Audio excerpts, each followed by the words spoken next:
ये कहानी है एक गांव की। इस गांव में एक किसान रहता था। उस किसान के पास एक बहुत ही सुंदर फलों का बगीचा था। उस बगीचे में बहुत ही सुंदर सुंदर पेड़ थे। उस किसान ने अपने बगीचे में 3 नया पेड़ लगाया हुआ था। एक आम का पेड़, दूसरा नीम का पेड़ और तीसरा पपीते का पेड़। वो किसान अपने सभी पेड़ के साथ साथ उन तीनों पेड़ का भी अच्छे से ध्यान रखता। उन तीनों पेड़ों में हमेशा सही तरीके से पानी डालता और उन तीनों के आसपास हमेशा साफ सफाई करता। लेकिन समय बीतने के साथ साथ अब किसान सिर्फ आम के पेड़ को ही पानी डालता और बाकी के नीम के पेड़ की तरफ देखता तक नहीं। ये सब देखकर आम के पेड़ को लगने लगा कि वो बहुत ही खास है। ये सोचकर वो आम का पेड़ अपने आप पर गर्व महसूस करने लगा। ऐसे ही समय बीतने लगता है।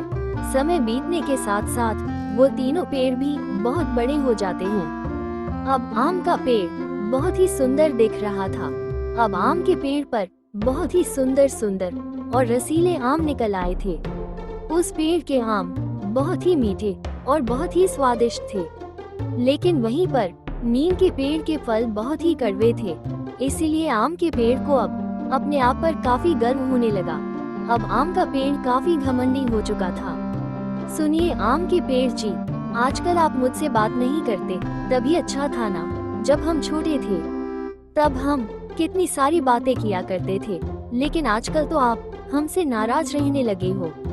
अरे मैं क्या बताऊं, क्या है कि मैं तुम जैसा बेकार नहीं हूँ। मेरे पास मीठे मीठे और रसीले फल है जिसे खाने के लिए बहुत सारे लोग आते रहते हैं। मुझे तो फुर्सत ही नहीं मिलता। अब मैं तुम्हारे जैसा बेकार तो नहीं रहता हूं ना। ठीक है, अगर तुम्हें मुझसे बात नहीं करनी तो मत करो। तुमने बिल्कुल ठीक कहा। मैं बहुत ही खास पेड़ हूँ।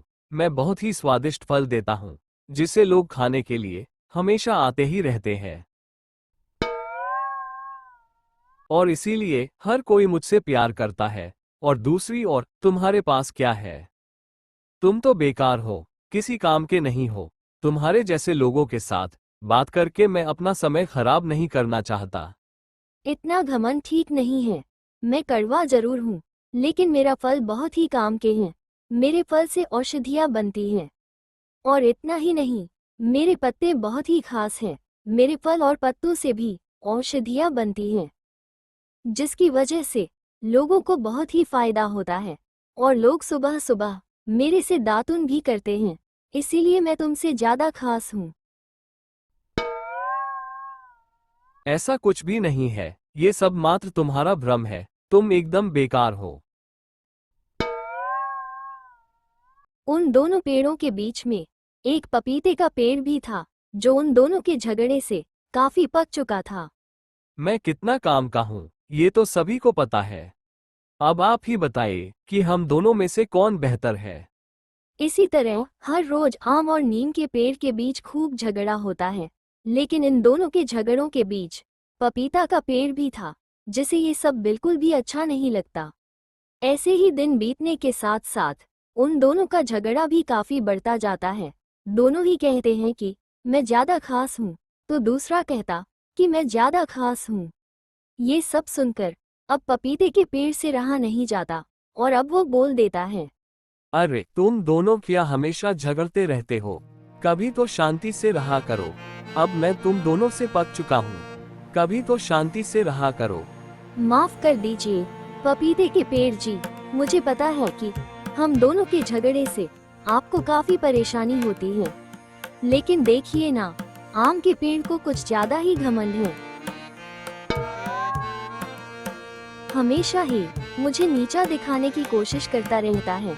ऐसा कुछ भी नहीं है। तुम जैसे हो वही बता रहा हूँ। मैं वही कहता हूँ जो सच है। और वैसे भी ये बात तो हर कोई जानते हैं कि कौन काम का है और कौन बेकार है। अब आप ही बताइए कि हम दोनों में से कौन बेहतर है।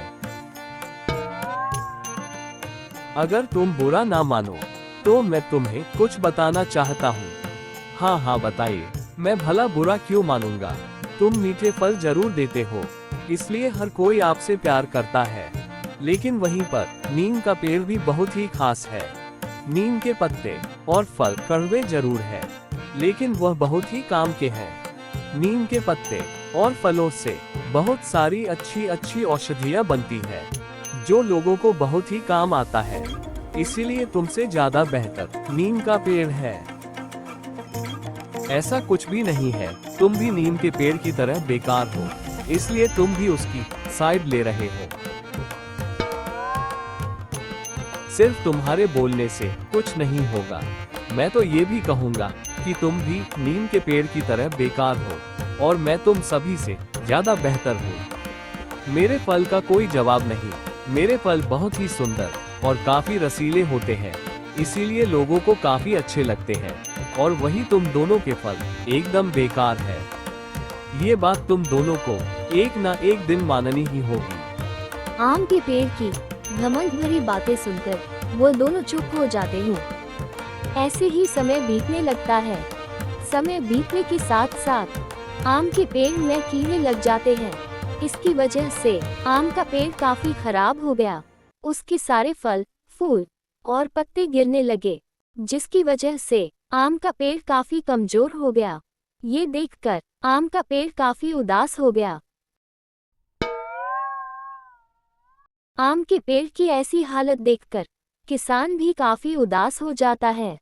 फिर बाद में किसान नीम के बीज और पत्तों को पीसकर एक औषधि बना लेता है और उस औषधि को आम के पेड़ के जड़ों में डाल देता है। ऐसे ही कुछ दिन करने के बाद वो कीड़ा जो आम के पेड़ में लगा था वो नष्ट हो जाता है और फिर से आम का पेड़ हरा भरा हो जाता है और उस आम के पेड़ में बहुत ही सुंदर सुंदर फल निकल आते हैं। अब आम का पेड़ काफी खुश हो जाता है। अब आम के पेड़ को अपनी गलती का एहसास हो गया। उसने अब जान लिया कि अपने खूबियां को लेकर कभी भी घमंड नहीं करना चाहिए। अब आम के पेड़ को नीम की खूबियों का पता चल चुका था। फिर आम के पेड़ ने नीम के पेड़ से माफी भी मांग ली। तो देखा आपने, हमें किसी भी विषय में ये समझना अच्छी बात नहीं है कि मैं ही बेहतर हूँ। हर किसी में कोई ना कोई अच्छा गुण पाया जाता है।